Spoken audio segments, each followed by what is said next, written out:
జీవితం చాలా చిన్నది. అలాంటి జీవితం మనకు ఎంతో ఆనందాన్ని ఇవ్వగలగాలి. అప్పుడే మనం ఉన్నత శిఖరాలకు చేరుకోగలుగుతాము. కానీ ఎంతమంది ఆనందమైన జీవితం పొందుతున్నారు? యువత ఉన్నత స్థానానికి చేరుకోవాలంటే మంచి వ్యక్తిత్వం కావాలి. అలాంటి మంచి వ్యక్తిత్వాన్ని, వికాసాన్ని మీకు, మాకు, మనందరికీ కుమారి వీణా పుప్పాల గారిచే అందిస్తున్న వినూత్న కార్యక్రమమే ఈ ప్రేరణ.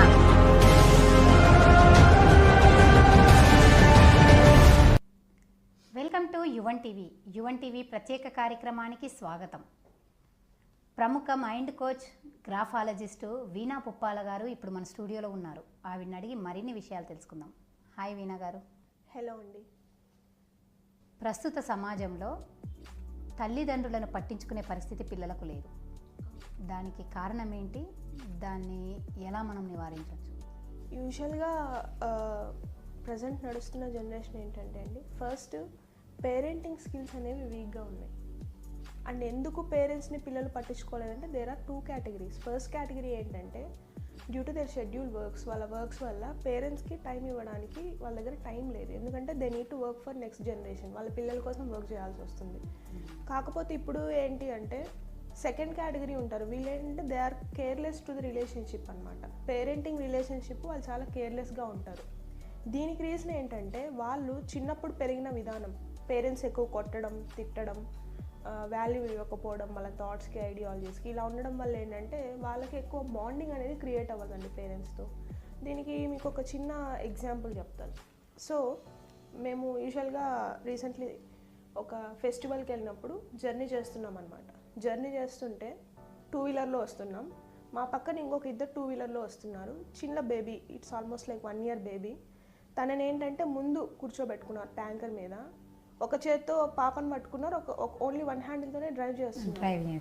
సో అది ఆ రోడ్డు కూడా చాలా ఇట్స్ నాట్ గుడ్. అంటే అప్ అండ్ డౌన్స్ ఉన్నాయి, సరిగా లేదు. సో చిన్న రోడ్డు, ఎదురుగా వెహికల్స్ కూడా లారీస్ కానీ నెక్స్ట్ బస్సెస్ కానీ వస్తున్నాయి. అండ్ వాళ్ళు ఏంటంటే నేను జస్ట్ కొద్దిగా ముందుకెళ్ళి వాళ్ళకి ఇన్ఫామ్ చేశాను, పాప ఏమైనా జారిపోతుందేమో చూడండి అని. లేదు జారిపోదు అని చెప్పి రెస్పాండ్ ఇచ్చారు. లేదు ఒకసారి చూసుకోండి, అంటే మీరు ఒక చేతనే డ్రైవ్ చేస్తున్నారు, కష్టమైపోతుంది, వెనకాల ఎవరికన్నా అమ్మాయికి ఇచ్చి కూర్చోబెట్టండి అని చెప్పాను. తను ఎలా రెస్పాండ్ అయ్యాడు, ఏముందిలే అన్నట్టుగా రెస్పాండ్ అయ్యారు. సో ఇక్కడ మీరు అబ్జర్వ్ చేయాల్సింది ఏంటంటే parents are not bother about the kids. So అలా ఎప్పుడైతే పేరెంట్స్ కిడ్స్ థింగ్స్కి బాదర్ అవ్వరో ఆబ్వియస్గా బాండింగ్ అనేది క్రియేట్ అవ్వదు.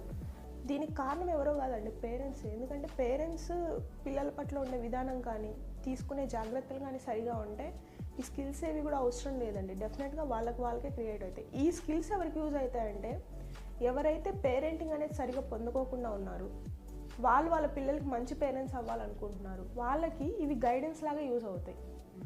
సో మేజర్గా నేను చెప్పాల్సింది ఏంటంటే, నా ఒపీనియన్ ఏంటంటే, if they need healthy bonding from the kids, from the children, ముందు వీళ్ళని ఇవ్వాలి. పిల్లలు చెప్తే వినరండి, మనం చేసే దానిని బట్టి నేర్చుకుంటారు. సో దీనివల్ల ఏంటంటే వాళ్ళు జాగ్రత్త కానీ, కేరింగ్ కానీ, హెల్దీ కన్వర్జేషన్స్ కానీ ఇలాంటివన్నీ చేయడం వల్ల డెఫినెట్గా పిల్లల పట్ల వీళ్ళకి బాండింగ్ వస్తుంది. పేరెంట్స్కి పిల్లలకి బాండింగ్ అనేది బాగా జనరేట్ అయ్యి ప్రాక్టికల్గా మనం చేసిన దాన్ని బట్టి చూసి చేస్తేనే కరెక్ట్గా ఉంటుంది అంటారు పిల్లలు. అవును, మనం ఏం చేస్తామో దాన్నే వాళ్ళు రిపీట్ చేస్తారు.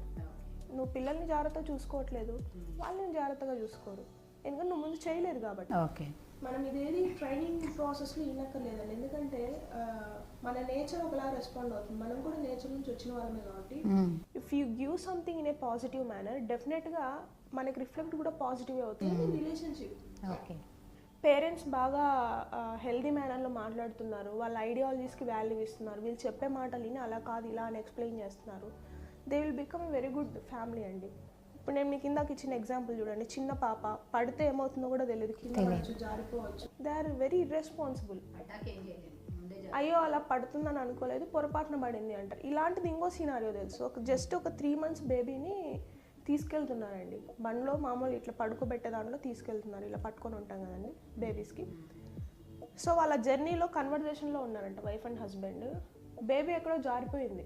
ఎక్కడ జారిపోయిందో కూడా తెలియదంట వాళ్ళకి. ఇది నాకు మా అమ్మమ్మ చెప్పింది నేను ప్రెగ్నెంట్గా ఉన్నప్పుడు. పడ్డాక ఏం చేయలేము, ముందే జాగ్రత్త. అయ్యో అలా పడుతుందని అనుకోలేదు, పొరపాటున పడింది అంటే.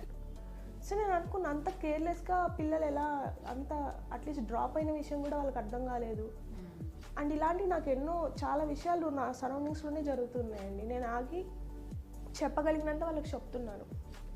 సో నా పాయింట్ ఆఫ్ వ్యూ ఏంటంటే ఫస్ట్ పేరెంట్స్ వాళ్ళని జాగ్రత్తగా చూసుకుంటే పిల్లలు ఆబ్వియస్గా జాగ్రత్తగా చూసుకుంటారు. నువ్వేమిస్తావో నీకు అదే రిటర్న్ వస్తుందండి. పిల్లల్ని ఏమనడానికి లేదు, ఇక్కడ పేరెంట్స్ చేయాలి. ఇప్పుడు మీరు అన్న ప్రకారం తల్లిదండ్రులే మెయిన్ అని అంటున్నారు.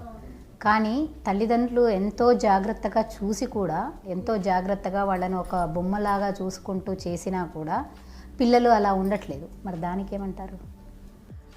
యూజువల్గా మనం ఏదైనా రెస్పాండ్ అయ్యేటప్పుడు, నేను ఏదైనా రెస్పాండ్ అవుతున్నప్పుడు 3 types ఆఫ్ ఈగోస్ ఉంటాయండి.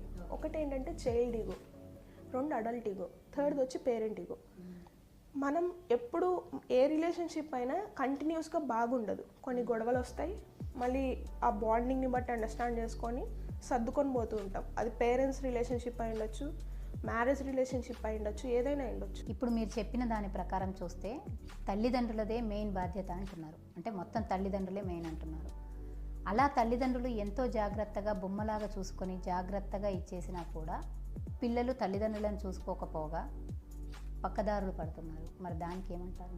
ఇందాక మీరు చెప్పిన క్వశ్చన్లోనే ఆన్సర్ ఉందండి. ఇక్కడ పాయింట్ ఏంటంటే పిల్లల్ని మనం ప్రాక్టికల్ వేలో పెంచాలి ఫస్ట్.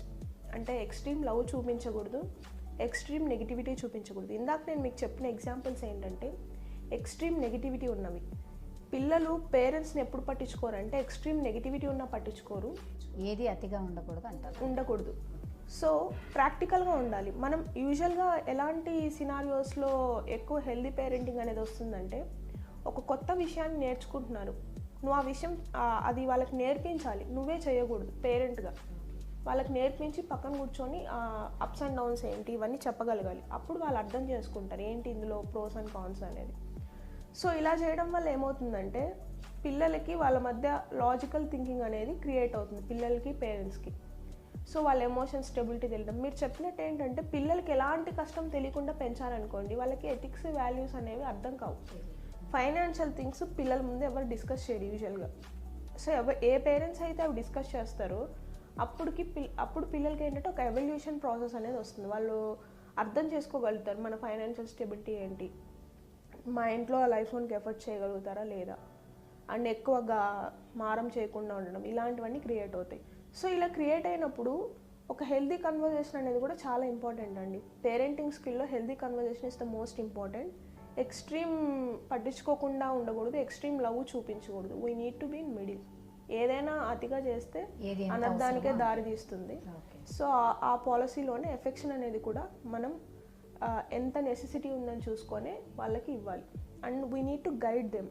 మనం గైడెన్స్ ఇవ్వాలి, ప్రతి విషయాన్ని ఎక్స్ప్లెయిన్ చేయాలి. వాళ్ళు ఏదైనా క్వశ్చన్ అడుగుతున్నారు, రాంగ్ క్వశ్చన్ అయి ఉండొచ్చు, ఇది ఈ ఏజ్లో నువ్వు తెలుసుకునేది కాదని చెప్పాలి. మనం ఏదైతే ఎందుకు అలా మాట్లాడుతున్నావు, నీకు ఎవరు నేర్పించారు ఇలాంటివి అన్నారంటే ఆబ్వియస్గా మన బ్రెయిన్ క్వశ్చన్ మార్క్స్ ఎక్కువ ఉన్న వాటి దగ్గర ఎందుకు వీళ్ళు చెప్పట్లేదని అది మనమే ఎదుగుతారు, పిల్లలే ఎదుగుతారు.